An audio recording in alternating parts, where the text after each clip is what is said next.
Want to know one of the most misunderstood secrets about what truly turns women on? It's not the abs, it's not the car, it's not even the smooth talk, it's boundaries. Yes, strong, grounded, unapologetic boundaries. And here's the truth. Most guys never learn. Boundaries don't turn women off, they turn them on. But I'm not talking about fake alpha posturing or manipulative. I'm talking about real masculine boundaries, the kind that come from deep self respect, unshakable purpose, and Almond who knows exactly who he is. In today's video, I'm breaking down 6 specific boundaries that trigger subconscious attraction in women. Not through force, but through presence. These aren't power plays, they recluse. And when you hold them, something shifts inside her. She feels it, she respects it, she responds to it.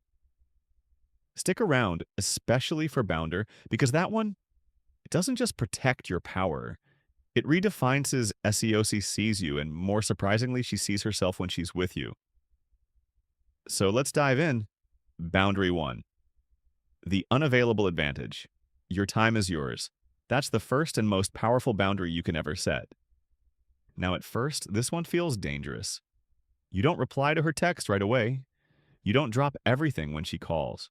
You don't rearrange your inner schedule just to be available for her. Her numb your mind screams, wait, won't lose interest? Won't she think, I didn't care? Won't she move on to someone who is more responsive? Actually, the opposite happens. When you're not always available, you send a message, not with words, but with energy. My time has value. My life eyes already full. You're stepping into something that already has motion, meaning, and direction. That subtle tension, that slight uncertainty she feels about where Chef fits into your world, that mystery, it's magnetic because constant availability screams one thing. I've got nothing else going on. Scarcity creates value. It always has. And when a man becomes rare, he becomes irresistible. You don't chase her. You draw her in simply by holding space for your own life. Now tell me, have you ever been too available and watched her slowly lose interest? Drop the word guilty in comments if that's ever happened to you, because this one change alone can shift your entire dating dynamic. Boundary 2. The no apology rule. Say no without guilt. This one boundary can change everything. Here's the logical twist that most men miss. How you say no matters more than how often you say yes. Picture this. Shine invites you to something that doesn't align with your schedule or energy. You want to say no, but your gut says don't upset her. So you end up saying, I'm so sorry. I just have this one thing and maybe I can move it, but I'll try. Impromise. You over-explain, you backpedal. You soften your truth until it barely sounds like a boundary anymore and Chef feels it. Now compare that to this. Hey, I won't be able to make it, but it's great. Let's catch up later this week. Polite, clear, confident, that's attractive. You didn't fidget. You didn't apologize for existing. You didn't ask for permission. You just downed your time. A man who can say now without guilt doesn't just protect his chell. He communicates that he trusts himself. And in a world full of mentoring to please everyone, that kind of self-drust, it's magnetic. Boundary 3, the respect reflex. Call out subtle disrespect calmly. Mossmen think disrespect is loud, but here's truth. It's usually whispered. It hides in the tiniest moments. An eye roll when you're speaking a sarcastic jab about your job? A dismissive comment in front of friends? A joke that cuts just a little too deep? And most guys, they brush it off. They think she's just joking. They let it slide. They tell themselves it's no big deal. But there's the truth you need to understand. Letting those moments go doesn't make you chill, it makes you invisible. Not of the world to her, because whether she knows it consciously or not, she's watching how you handle disrespect. And if you don't respect yourself enough to call it out, she won't respect you with her. Now, I'm not saying you snap or lecture her or start a fight. You stay calm. You look her in the eye and say, hey, I don't let people talk to me like that. Just that simple, firm, grounded. That one line does what 1,000 sweet texts never could. It creates polarity. It shows her that you are a man with a standard that you hunter yourself, that being around you requires presence, awareness, and respect. And here's the magic. When a woman sees you respect yourself to speak up, she doesn't pull away. She feels safer. She leans in. She becomes more feminine in your presence. Beck, you're holding the frame. Now, have you ever let something slide and felt a little off afterward? Drop the word frame in the comments if that's ever happened to you because the semi-crow moments, they reveal everything. Boundary 4, the calm test. Let me tell you something that will separate you from 99% of men. A woman will test your emotional center long before she trusts your emotional depth. And most men, they fail that test within minutes. Here's how it goes. She throws in a playful tease. She makes a bold or sarcastic remark. She brings up something edgy just to see what happens. And what do guys do? They snap, get defensive, explain themselves, or worse, they shut down.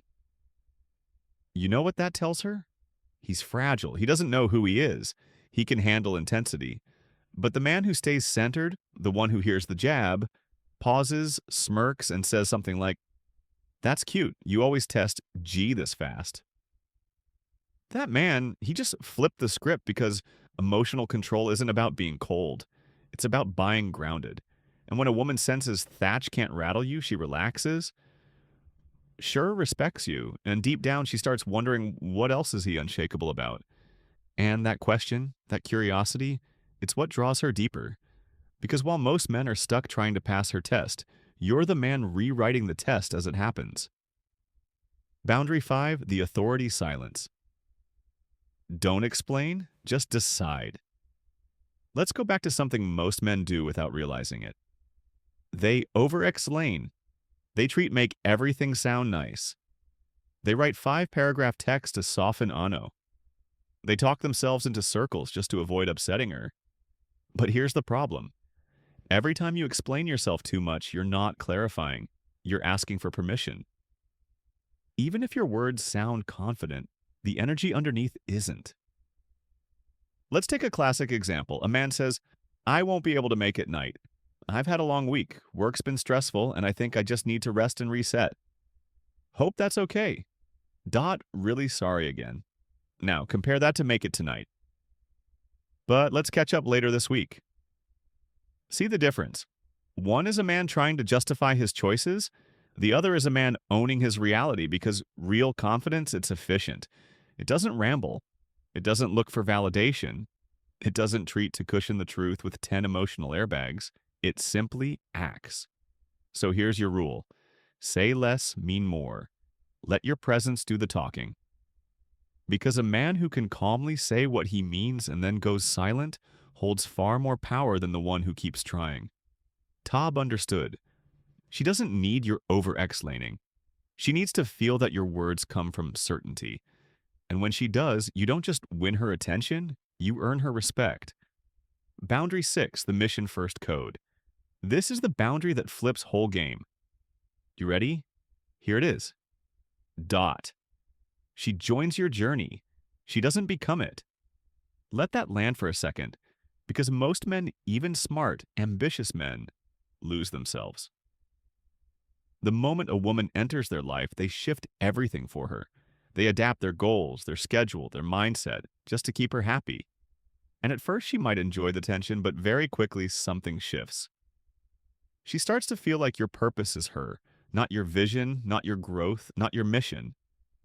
And you know what happens next? The polarity dies. But here's the twist. A woman doesn't want to be your whole world. She wants to be part of a world that's already moving. She wants to join a man with momentum, with a path, with a fire that's burning with or without her. And when you have that, you become the gravity. She becomes the orbit, and that shift. That's what separates the man she dates from the man she can't stop thinking about. So ask yourself, what's your mission? What are you building, and do your daily actions reflect it? Because when a man wakes up with purpose, protects his focus, and lives like he's here for something bigger, he doesn't have to chase women. Women feel drawn to his direction. Bonus boundary 7, the no fixing rule. Don't fix her emotions. Just hold the space. Most men, especially the caring, well meaning ones, fall into this trap without even realizing it. She's upset. She's venting. She's emotional. And you immediately shift into problem solving mode. You say things like, just don't worry about it. It's not that big a deal. Here's what y'all should do. You're overthinking it. Just do this. And although your intentions are good, what she hears is he doesn't trust my feelings. He's trying to fix mine instead of feeling me. Here's the truth. A grounded man doesn't try to repair her emotional state. He holds space for it. He listens. He breathes. He stays present without interrupting, fixing, or fidgeting. Because a man-ho can sit calmly with a woman in her storm and not panic, not flee, not tell her how to feel, that man becomes her. He becomes the one she trusts, leans on, and craves. Not because he solved her problems, but because hadn't abandoned her in them. Let me say it again for the men in the back. Why need the right words? You need the right presence. Here's some meth few talk about in dating advice. Women are most attracted not to the men who reveal everything, but to the men who revealed just enough. See, in the age of constant texting, social media stories, and deep talks by day 3, most men overexpose themselves. They spill their trauma. They revel in details. They unpack every chapter of their past like it's a session. But here's what that kills the mystery. And mystery domstry is magnetic. The masculindoist always explains itself. It doesn't hand over every page of the book in the first date. It lets her wonder. Let her lean forward. Let her ask questions. Because when you hold a little back, not out of fear, but out of off intentionality, you create pull. She feels there's more to you. She doesn't feel entitled to your soul story. She feels honored when you slowly unfold it. That slow reveal, that controlled depth, it's intoxicating. What your boundaries say about you, every boundary you set is a message. It says, I know who I am. I'm not afraid to lose what doesn't align with that. That kind of masculine energy, it's not just attractive, it's unforgettable. Because here's what women feel, even if they never say it out loud. If he respects himself this much, maybe I'll bet around him too. It elevate tests the whole interaction. You're no longer trying to be enough for her. You're setting a standard and letting her reset it. So now tell me in the comment, which of these boundaries hit the hardest for you? Which one are you going to implement starting today? If this video helped shift your mindset, give IDA a like, subscribe to Stoic Tips, and tap the bell so you never miss an insight that can change your interior approach. Until next time, I'm Amelia reminding you to set the standard, protect your frame, and own the moment.